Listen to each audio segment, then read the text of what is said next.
তাহলে এই মুহূর্তে আমরা অশোকনগরে দাঁড়িয়ে আছি, দেখতে পাচ্ছেন ট্রেন অবরোধ স্ট্রাইক চলছে।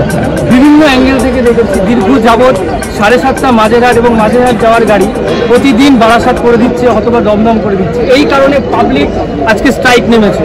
আপনারা দেখতে পাচ্ছেন এই যে সিনটা ঘটেছে, কলকাতা নিউজ বাংলা পক্ষ থেকে জানাচ্ছি সবাইকে, ভালো করে দেখাও ভিডিওটা। এইভাবে আমরা একটু আগে পাইলটের সাথে কথা বলছি, দীর্ঘদিন যাবৎ এইভাবে চলতে রয়েছে এটা।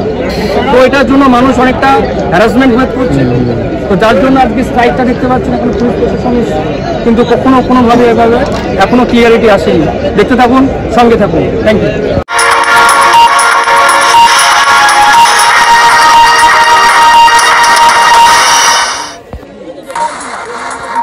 তাহলে এবার আমরা এখানকার কিছু প্যাসেঞ্জারের সাথে কথা বলবো এই সমস্যাটা নিয়ে। দেখতে থাকুন।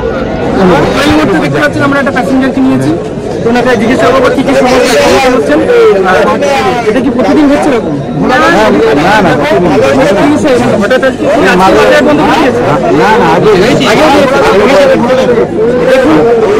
পরিমাণে এরকম মানুষের ভিড় জমায়েত হয়ে গেছে।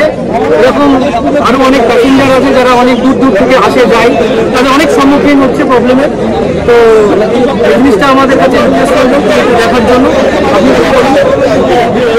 মাঝে মাঝে সমস্যা হচ্ছে, আমার সমস্যা হবে, এই জন্য অবরোধটা করছে। আজকে এটা প্রথম, তাই তো? হ্যাঁ, আচ্ছা, আজকে প্রথম, কিন্তু এরকম দীর্ঘদিন ধরে এই মাঝেরহাট এরকম বন্ধ থাকছে। বারাসাত দিচ্ছে, কখনো কখনো হয়তো দমদমও দিচ্ছে, কিন্তু মাঝেরহাট প্রত্যক্ষভাবে যাচ্ছে না। সঙ্গে থাকুন, দেখতে থাকুন। Thank you.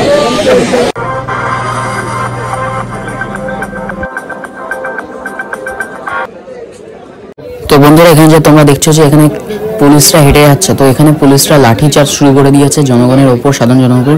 তো ভিডিওতে দেখতে থাকো। তো আগে